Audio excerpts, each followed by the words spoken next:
ಹರೀಶ್, ಬಾಯ್ ಬುಡ್ಕ ಯಶವಂತರಾವ್ ಚಂಪತ್ರಾಯಿ, ಇಲ್ಲಿ ಬುಡ್ಕ ಹಾಲೇಶ್.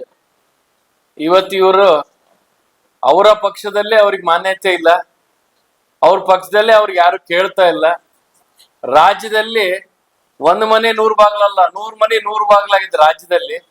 ದಾವಣಗೆರೆ ಜಿಲ್ಲೆಯಲ್ಲಿ ಕೂಡ ಇವ್ರು 3 ಜನ ಪಕ್ಷದ ವಿರೋಧವಾಗಿ ಕೆಲಸ ಮಾಡ್ಕೊಂತ ಇವರಿಗೆ ಮಾನ್ಯತೆನೇ ಇಲ್ಲ. ವಿಜಯೇಂದ್ರ ಅವರು ಮಾನ್ಯತೆ ಕೊಡ್ತಿಲ್ಲ, ಯಾರು ಮಾನ್ಯತೆ ಕೊಡ್ತಿಲ್ಲ. ಇವತ್ತು ಹರೀಶ್ ಅವರು ತಿಂಗಳಿಗೆ ಒಂದ್ 2-3 ಸತಿ ಪತ್ರಿಕಾಗೋಷ್ಠಿ ಮಾಡಿ ಮಾನಸಿಕ ಸ್ಥಿಮಿತವನ್ನು ಕಳ್ಕೊಂಡಾರೆ. ಏನ್ ಬೇಕಾ ಅವ್ರು ಮಾತಾಡ್ತಾರೆ.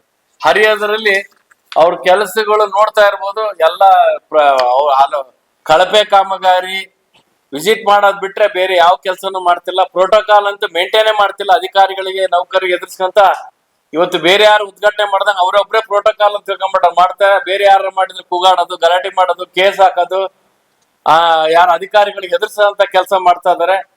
ಇವ್ರಿಗೆ ಎಲ್ಲೂ ಮಾನ್ಯತೆ ಇಲ್ಲ.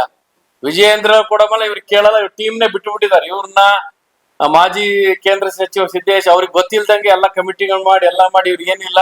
ಮುಂದಿನ ದಿನಗಳಿಗೆ ಇವ್ರು ಟಿಕೆಟ್ ಕೊಡೋದು ಕಾಯಮಿಲ್ಲ. ಚಂದ್ರಶೇಖರ್ ಪೂಜಾರಿ ಕೊಡ್ಬೇಕು ಅಂತ ಹೇಳಿ ಆಗ್ಲೇ ತೀರ್ಮಾನ ಆಗಿದೆ. ಯಡಿಯೂರಪ್ಪ ಫ್ಯಾಮಿಲಿಯಲ್ಲಿ ಅಂತ ಕೂಡ ತೀರ್ಮಾನ ಆಗಿದೆ.